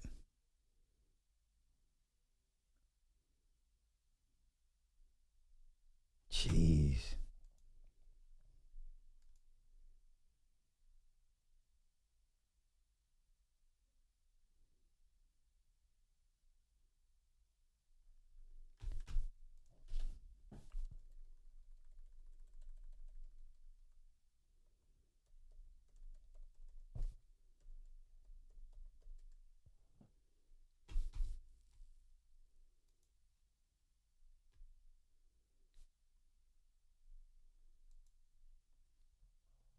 Of all the tools Tennessee teachers use, it's their hearts that make all the difference. That's why WBIR honors one of our area teachers as the Educator of the Week. This school year, we'll bring out the best of our teachers. Somebody so said if elf. you'd like Who to said a damn recognize elf? a deserving teacher, visit Vintage said a- WBIR.com/Educator of the Week and tell us how they stand out. New tonight, an autopsy report obtained by 10 News confirms a second deadly dog attack last summer. Authorities found 29-year-old Amber Miller mauled in a Cock County yard back in July. The autopsy shows she died from a, quote, vicious dog attack.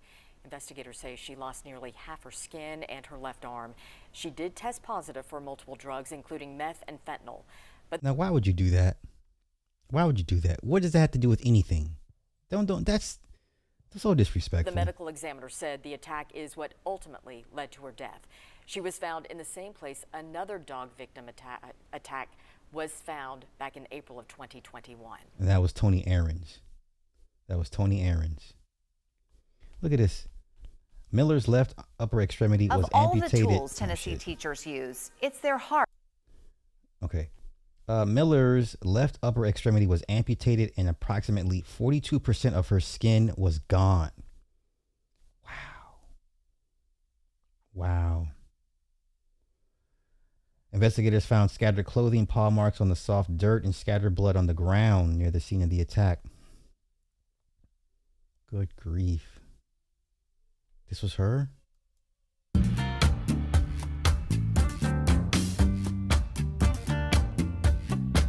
That's the worst part of it, when you know it could have been prevented. Tonight, a Cock County family is demanding answers after a second deadly animal attack in Newport. Their loved one, Amber Miller, died Sunday. The sheriff's office says Tony Aarons died back in April, and 10 News reporter Grace King walks us through what we know so far. She used to be so pretty. She would be in the little beauty pageants and have the pretty little frilly dresses on. Regina Yusufak has fond memories of her great niece growing up. She left her mama and papa a lot. Then she and Amber Miller lost touch. She got off on the wrong foot like they, all sometimes do. Now they'll never have a chance to reconnect. The dogs were just eating her alive. Amber Miller's family says she died on Sunday after being attacked by a pack of dogs on July 12th.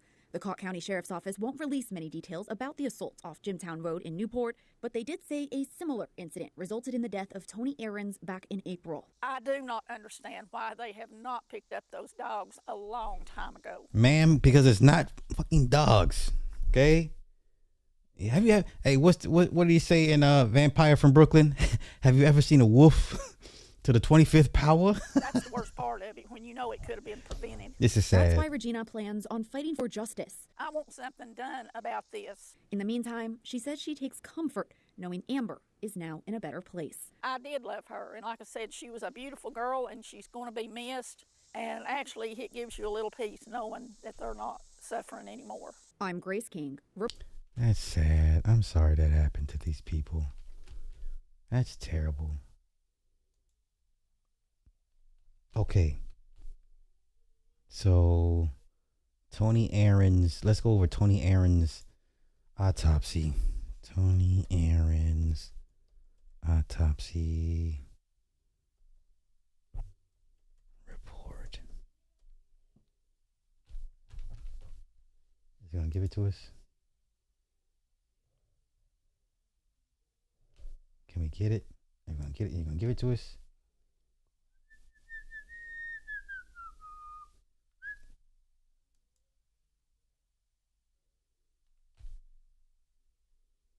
No, that's not it.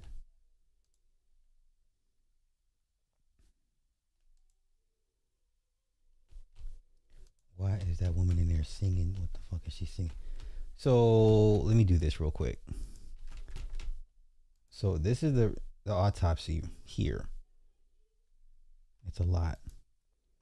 This is what they found in his system.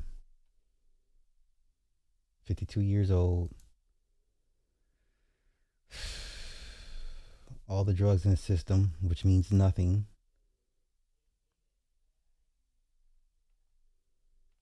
Okay, MDMA, barbiturates, cannabis, basically, methamphetamine. Okay, this all means nothing. Like, this person's dead. Like, they died a horrible death.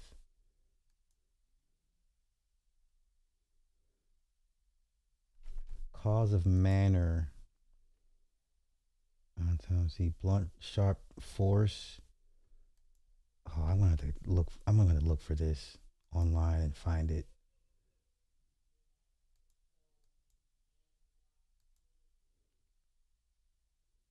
Yeah, but that's position on the right side, upper torso. Scattered clothing, paw marks on soft dirt. Animal injuries, punctures, lacerations, abrasions, contusions, torn veins, soft tissue loss, particularly involving the left upper extremity. Whether this was one animal or more than one animal, what type of animal is unknown.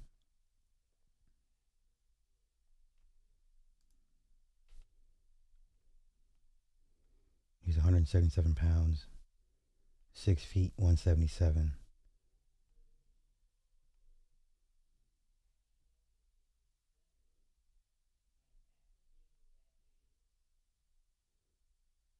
Okay, I'm looking. Animal-induced injuries. The left arm has circumferential skin loss, severe soft tissue loss with exposed humerus. The left brachial vein is partially transected. The basilic vein is transected. The extremities have many red 1/8 to 8-inch long punctures and lacerations. Good gosh.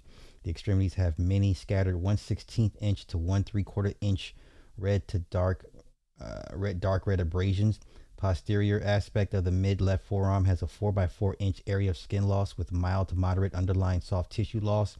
Extremities have many scattered red to purple contusions that measure 1/4 inch to 12 inches in greatest dimension. The torso has many scattered 3/16 inch to 4 inch red to yellow to dark. Come on, don't do this. To dark yellow to red pink abrasions. Neck also has 1/8 inch to 3/4 inch pink to red punctures, lacerations. Jeezy Pete.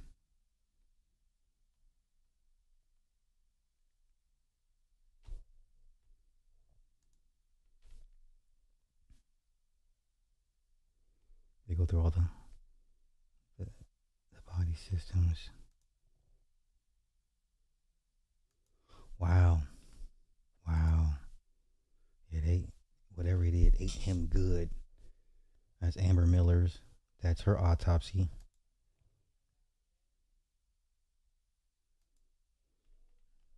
Jeez, her shit is just as bad. Look at this. Across upper back and extending over the lower back, multiple abrasions. 0.3 to 1/2 inch abrasions, 1 inch laceration.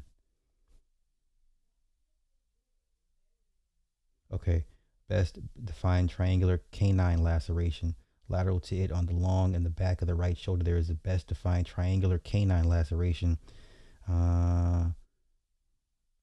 Upper right breast, just above the nipple, there's a large debrided laceration related to canine injuries, 5.7 to 3 inches by 3 inches. The lesion is muscle deep and displays necrotic margins along the necrotic base. Multiple surrounding satellite lesions in the forms of the abrasions and canine puncture wounds are observed. The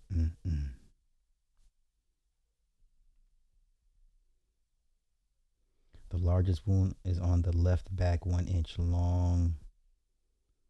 Deep, horizontally elongated laceration with evidence of medical debridement following the animal-induced injuries, 4.7 by 2.5 inches. Look at this shit. In the right gluteal region, that's the butt, its upper quadrants, there's a large horizontally elongated deep laceration consistent with debrided canine-induced trauma, 7.5 by 3.7 inches. This one here, the front and lateral aspect of the right forearm, along with the elbow region, demonstrate a large muscle deep extensive trauma with subsequent debridement of the necrotic tissue, which is approximately 13.5 inches long and up to 5 inches long in its circumference. Good grief. This is horrific. The wound is very deep and unveils the underlying skeletal muscle in the right shoulder joint. A large portion of the anterior, lateral, and posterolateral right lower extremity is involved with debridement area of animal depredation, at least 18 inches long. They did, yeah, this thing did a number on them. Okay. Amazon driver found, Jeezy Pete. When did this was 2022? Excelsior Springs. Okay.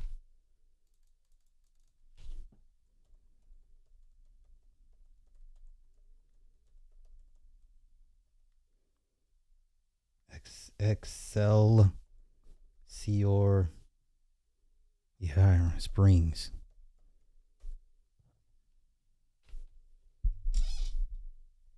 Apparent mauling by 2 dogs. Holy cow. This is insane.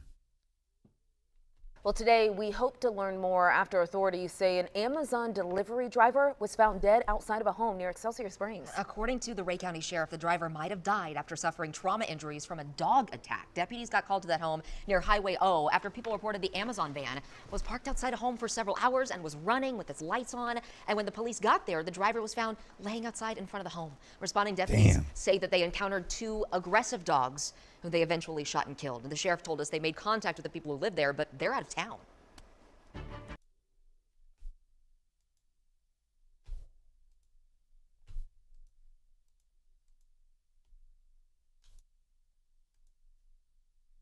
Oh, shit. Death by the dogs, the update. Always came to work ready to go. Rearing to go.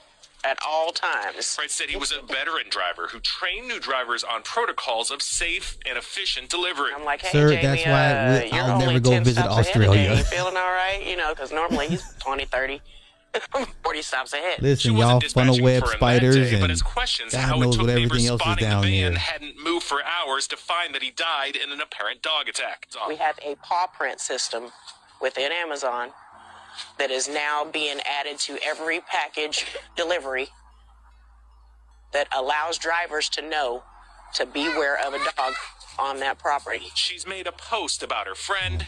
She hopes reaches customers. I want customers to understand that if they're expecting packages, please, please, please put up your dogs. We can re-attempt a package delivery, but we can't replace a driver. Now, right now, the sheriff's office is investigating this as a dog attack, but they said it'll take about 8 to 16 weeks. Man, ain't no damn butt slide, man. Y'all got some of the most dangerous creatures on the planet in Australia. I don't know what God was thinking, okay? I don't know what God was thinking, but they put all the dangerous shit down there.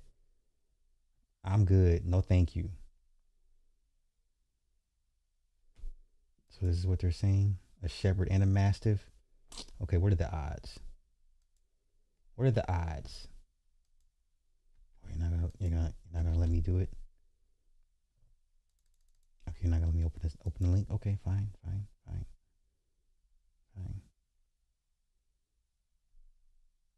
Okay, here we go. Okay, Sheriff Scott Childers reported that 2 dogs, a German Shepherd and an English Mastiff, were on the property when they arrived. Officers shot at the Mastiff because it was acting aggressively toward sheriff deputies and medical responders. The dogs went back into the residence, but deputies could hear them barking, and there was blood on the dog door. Sheriff and deputies entered the home and shot and killed both dogs to protect deputies. The sheriff reported that the owners of the residence were out of town, but that the dogs were being cared for. Okay.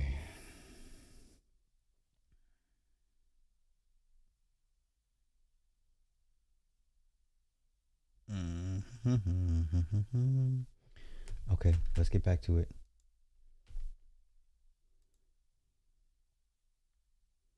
Okay, so due to the fact of the nature of some injuries to the male driver, we can't confirm or deny if they're the cause of death of the driver. However, we want to be safe.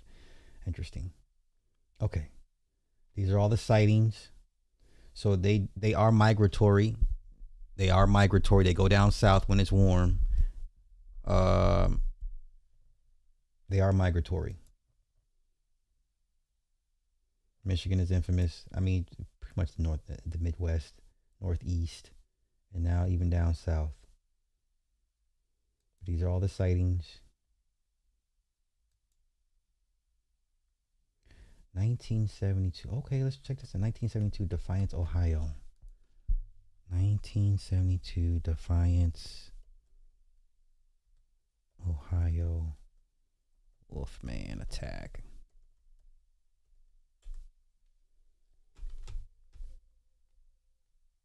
The Werewolf of Defiance, a 6 to 9 foot tall, hairy bipedal creature reported by multiple witnesses, including railroad workers. The creature, which reportedly struck one worker with a 2x4 and peered into windows, was seen near railroad tracks. What the hell? Okay, let's go. Let's talk about it. Even a man who is pure in heart and says his prayers by night may become a wolf when the wolfbane blooms and the autumn moon is bright. Those words were written by Kurt Siodmak for the 1941 film, The Wolfman. Even though there's never been any definitive proof that werewolves exist, they permeate our culture. And in the summer of 1972, they would capture the imagination of a small town in northwest Ohio. You said not Join me in this everything, episode of Legends and Tales as we explore the legend just most of them. Defiance Dogman. That sounds about right.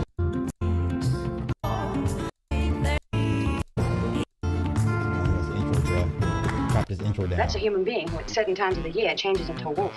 You mean runs around on all fours and bites and snaps and bays at the moon? Oh, even worse than that sometimes. Let's just get here.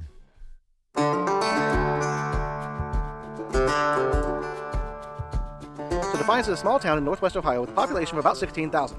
It hasn't really changed a lot since the early 1970s when the story takes place. So the spot where I'm currently standing right now was once Fort Defiance. It was set up in 1794 by General Anthony Wayne. Now, the reason for the fort to be set up was in preparation for the Battle of Fallen Timbers, which was part of the Northwest Indian War. Following that, in 1822, the fort was reorganized and laid out as... Can we get to the story? Initially, it said that he was struck by the creature, okay, here we go. sitting there with a big stick over his shoulder. When I started to say something, he took off for the woods. Now, Ted would also say that the creature was 6 to 8 feet tall, and when it was running away, it looked like it was running side to side like a caveman in the movies. Now, Ted and Tom would also make it a point to say that the creature had appeared during a full moon. Now, upon checking, I was able to verify that the moon was in fact full on July 26, 1972. So it would have looked full to the naked eye for about that week or so between where the sightings happened. Now, I did find a brief mention that one employee was struck by a 2x4, and depending on where I was looking at, it appears it might have been Ted Davis that initially had said that he was struck by the creature, but it's not 100% certain, and they didn't name any other names, so I can't really validate anything beyond that somebody said that they were struck by a 2x4 by the creature. Now, about a week later, on July 30th, 1972, Davis and Jones would say that they saw the creature again in the rail yards. This time it was further off in the distance. It was almost in the tree line, and it was wearing blue jeans. Now, when they spotted it, it wasn't long before it took off running into the wood line and disappeared, and they didn't know where it went to. Now, another individual who went unnamed stated on that same night he was driving home from work. He worked as a grocery store clerk, and he was driving home, and it was about 4 a.m., and he saw something giant and hairy run out in front of his car carrying a 2x4. He said it scared him, but it didn't do anything other than stop and then run off. Now, though the initial sighting on July 25th had been reported to police, they really hadn't taken it too seriously until these sightings on July 30th. And that's when police started to really kind of dig into this and try to figure out what's going on here. Is there actually somebody running around? But try as they might, they couldn't find any suspects. They couldn't find anything at all outside of the reports from these eyewitnesses of these sightings. Now, after the police told the newspapers that they were going to start taking this seriously and treating this as a real case because they were afraid somebody might get hurt, the sightings completely stopped. And ever since that time, there hasn't been a single other sighting.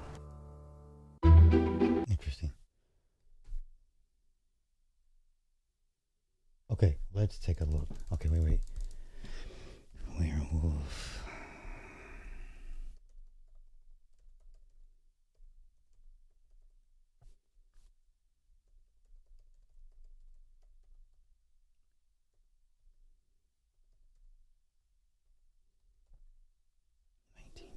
Let's see what pops up.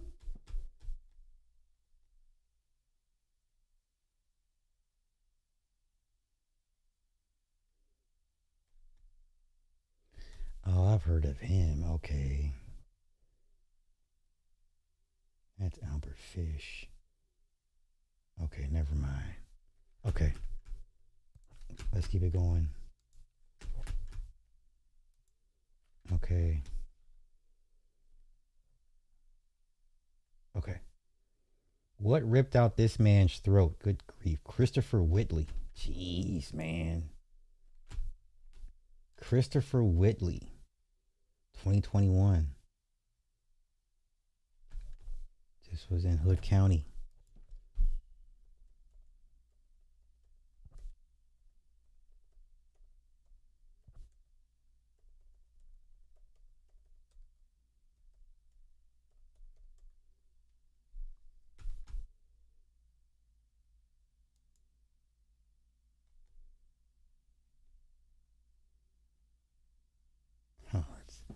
Let's take a look, see. You saw the Cardicha, man. What in the hell y'all got going on down there? Brother, it's time for you to move. Okay, it's time for you to move. Don't worry, the Sydney Amphitheater isn't going anywhere. It's time for you to move for your safety, man. Cause y'all got some shit down there that I don't want no parts of, okay? Let's go. This has never happened where a person was attacked. Thursday evening, Hood County Sheriff's deputies found 28-year-old Christopher Whiteley by a creek bed in Lipen near the Erath County line. It was a very gruesome crime scene. Sheriff Roger Deed says the Tarrant County medical examiner believes a mountain lion killed Whiteley. Now people are coming out and saying, yeah, I had this happen to me. I heard this. I saw this on the game camera.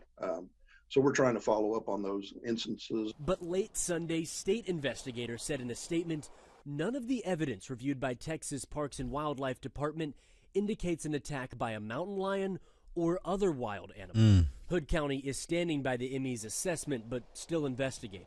I actually camped out here for 5 days straight. Hunters like Billy Beavers here for deer season are now taking extra caution. Once I heard about this, I actually stayed in my truck last night. Video from last week shows an unrelated sighting 100 miles away in Rowlett, the first confirmed mountain lion in the Metroplex in at least 20 years. But now it's hunting season and all that. People need to be aware of their surroundings. In the last 100 years, there have been around 30 mountain lion killings in the U.S., none in Texas, but a couple non-deadly attacks in the western part of the state. We're trying to discourage anybody coming out there looking on their own, searching on their own, with hunting season going on. Deputies and wildlife officials disagree over whether Whiteley's death was from a mountain lion or any animal at all. They've put up more cameras and continue to search and investigate. Damn.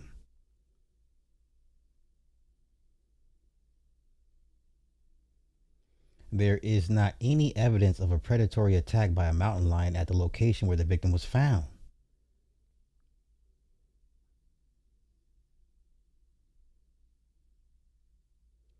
It appears we have two conflicting reports from two agencies that are experts in their field. Damn.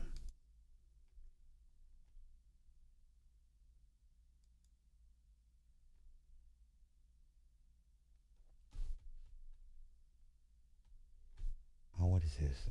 What? I reached my limit? Nope. Okay, we're gonna go somewhere else.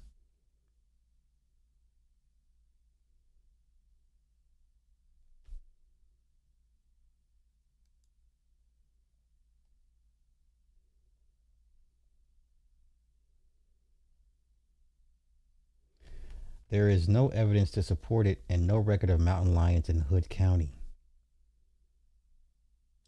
Okay, final autopsy report, which lists his official cause of death as a neck injury due to an animal attack.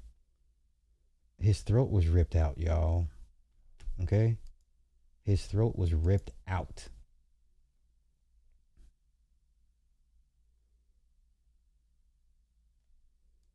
His throat was ripped out. Keep that in mind. He was shirtless even though the weather had been cold.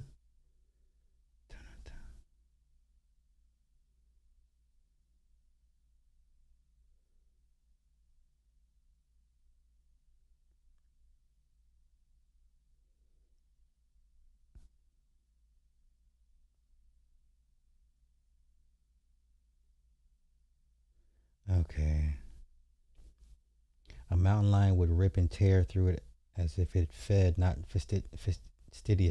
fastidiously removal of it first. The body had not been fed upon, so the shirt should have been at least minimally still on the body. Yet there's no indication the shirt or parts of it were recovered.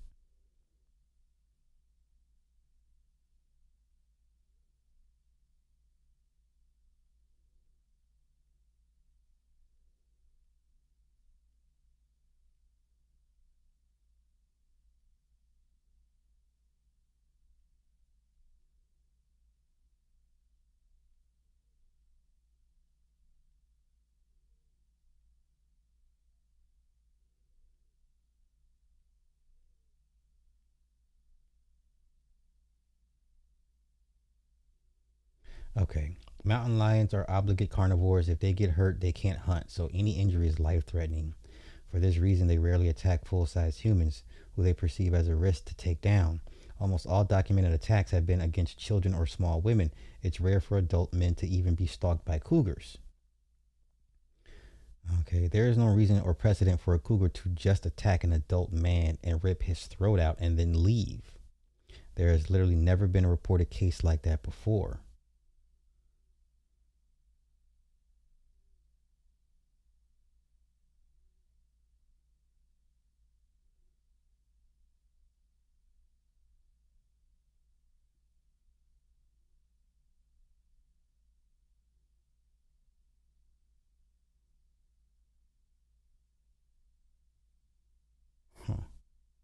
Okay, we'll never know.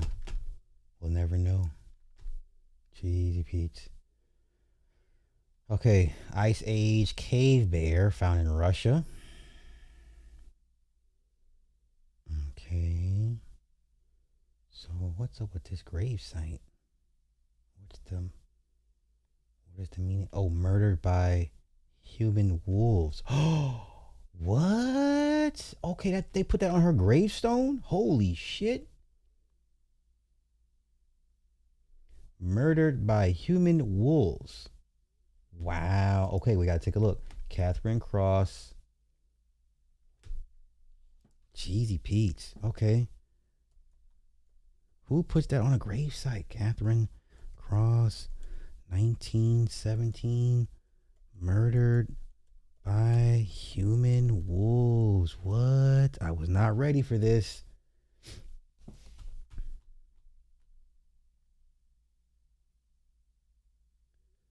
Okay, Catherine Cross, 18-year-old girl murdered in Kanawha, Oklahoma, whose gravestone famously bears the haunting epitaph, murdered by human wolves. The phrase signifies she was killed by a group of men, not literal wolves.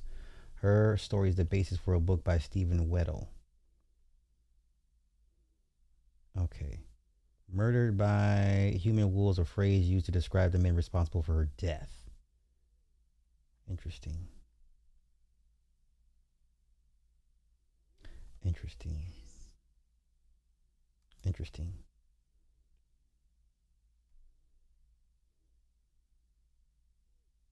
Oh, in reference to the doctor that killed her due to a botched abortion. Someone sadly stole the gravestone, so it no longer is. Oh, no, they stole the head. Wow. Why did they do that? Deny. Oh, y'all can make me pay for this? Oh, hell no. I'm not paying for this. Everything's behind a paywall. That fucking sucks, man.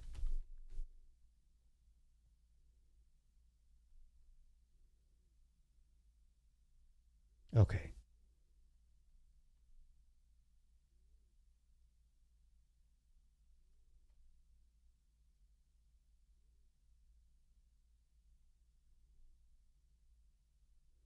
Someone stole the gravesite, the headstone.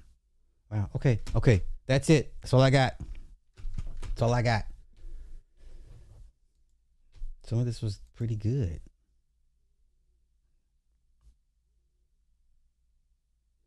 Did you know there's a North American hyena? I did not know that.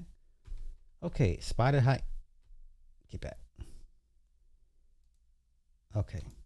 North American hyena. Stomach acidity.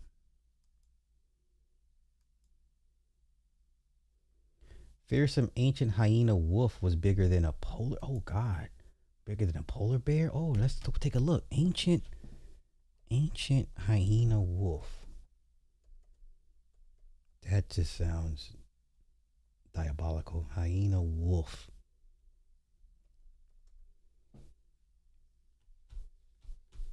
Ancient hyena wolves refer to extinct prehistoric carnivores that combine features of hyenas and wolves. That sounds terrifying.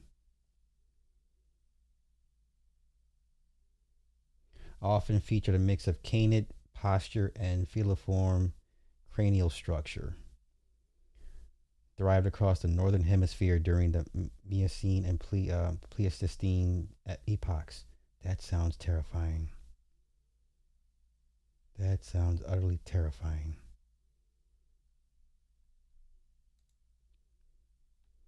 Fearsome ancient hyena wolf was bigger than a polar bear. Good Lord. I imagine something like the wargs from Lord of the Rings. Okay. Bigger than any carnivorous land mammal alive today, even a polar bear. Simba Kubwa's skull was the size of a rhino's. 20 centimeter canine teeth as large as bananas. It weighed about a ton and was 2.5 meters snout to rump. So that's a lion skull compared to this hyena wolf. Good God. Okay. Simba Kubwa was a member of the group called the Hyaenodonts that appeared 62 million years ago. Preceded carnivore groups like cats, bears, hyenas, and wolves, and were closely related to none of them. So that's how big it would have been. At first glance, it would have looked like a gigantic hyena or long-tailed wolf with a head that was a little too big for its body. It means big lion in Swahili, though it's not a cat. It was the largest predator in its ecosystem, fragmented forest inhabited by early apes, hippo relatives, and elephant relatives, and was probably the largest carnivorous land mammal in Africa up to that time. It was not an animal built for long, efficient runs across the open ground. Instead, its foot was flexed. Oh, that's the size. Oh, God. Look how big that jaw is. Holy cow. Okay. All right, that's all I got. That's all I got. What are you doing if you come across a cryptid? I ain't never coming across a cryptid, okay? Because I know better. I enjoy living, okay? I'm not one of these crazy adventurous ass white boys looking for the smoke. I'm gonna sit my black ass home where it's safe, and I'll watch YouTube videos of everybody telling their harrowing stories. I ain't got I have nothing for it. Nope. No. My spirit ain't built for no encounter with a cryptid. The Lord knows my heart.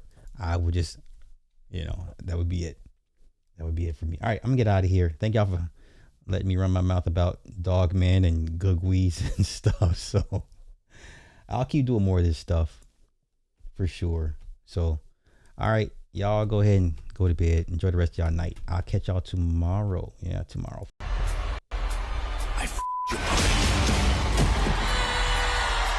This nigga slaps everything he sees.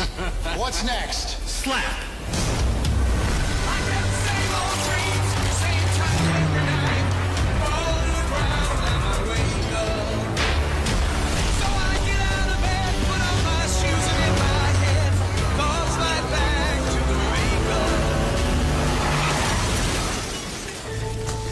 Life already slapped you once.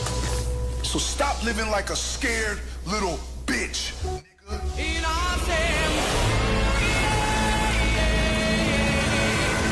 Hope you're okay, honey.